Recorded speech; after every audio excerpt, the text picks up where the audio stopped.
ভারতে ককরোচ পার্টির জ্বালাতনে পালিয়ে গেছে সংসদ ছেড়েই নরেন্দ্র মোদি। Breaking news. দিল্লিতে পার্লামেন্টের দিকে ছাত্ররা গিয়েছে, সেখানে পুলিশ কাঁদানে গ্যাস থেকে শুরু করে তারপর গরম পানি থেকে শুরু করে লাঠি চার্জ কি না করেছে, সবকিছু করেছে। একজন বিক্ষোভকারী বলছেন, মারো মারো মুঝে মারো। খুব বাজে অবস্থা। আপনারা ভিডিওটা দেখছেন। নরেন্দ্র মোদি আসলে কি চাইছে? ছাত্ররা অনেক কিছু চাচ্ছে, বিষয়টা এরকম না। ছাত্ররা চাচ্ছে প্রশ্নপত্রের যে ফাঁস, মেডিকেল প্রশ্নের যে ফাঁস।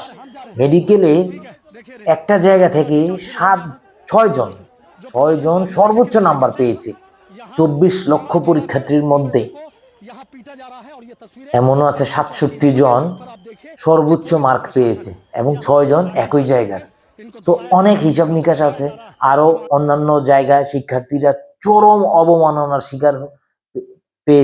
শিকার হয়েছে এবং চিফ জাস্টিস, সুপ্রিম কোর্টের চিফ জাস্টিস, সে বলেছে ককরোচ, তাদেরকে ককরোচ বলেছে এবং সমাজের প্যারাসাইট বলেছে। শিক্ষার্থীরা কিন্তু একেবারে উত্তাল করে দিয়েছে দিল্লিতে। আপনারা জানেন শ্রীলঙ্কায় গণ অভ্যুত্থান হয়েছে, নেপালে হয়েছে, বাংলাদেশে হয়েছে, এখন ভারতের অবস্থা খুবই নাজুক। আজকে সংসদ ভবন জুড়ে কিন্তু আজকে মানে ভালোই একটা তাণ্ডব চালিয়েছে। সবকিছু মিলিয়ে এখন যে অবস্থাটা দাঁড়িয়েছে, স্টেপ ডাউন মোদি, এই হ্যাশট্যাগ কিন্তু ছড়িয়ে পড়েছে। মোদি বিরোধী স্লোগান এবং সংসদ ভবন অঞ্চলে একেবারে দেয়ালে পিঠ থেকে গেলে যে পজিশন নেয় সরকার, সেই পজিশন নিচ্ছে এবং তাক করে আছে, মানে বন্দুক তাক করে আছে। আপনারা দেখতে পাচ্ছেন, এই যে আপনাদেরকে একটু দেখাই, মানে ভয়াবহ অবস্থা। এই যে দেখেন, বন্দুক তাক করে আছে। জাস্ট আমি আপনাদেরকে দেখাই, তাহলে আপনারা বুঝতে পারবেন। এই যে দেখেন, এই যে বন্দুক তাক করে আছে। What is this? কি হচ্ছে দিল্লিতে? নরেন্দ্র মোদীর গদিকে একেবারে নাড়াচাড়া দিয়ে গেছে। স্টুডেন্টরা যদি এটা কন্টিনিউয়াস চলতে থাকে এই আন্দোলন, তাহলে কিন্তু নরেন্দ্র মোদীর উইকেট কিন্তু পতন হয়ে যাওয়ার সবচেয়ে সম্ভাবনা বর্তমানে রয়েছে।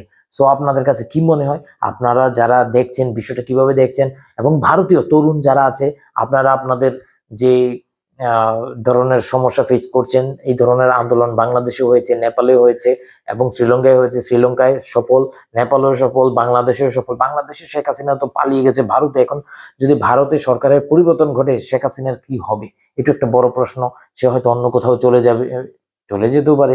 এখন মোদি নিজেই যদি পালিয়ে যায়, তাহলে তো আর কোনো কিছু বলার নাই। সো মোদিকে কিন্তু আটকাতে পারে, বা মোদির সরকার পতন ঘটে গেলে কিন্তু মোদি পালাবে শিওর। এখন কোথায় পালাবে সেটা সময়ের বিষয়।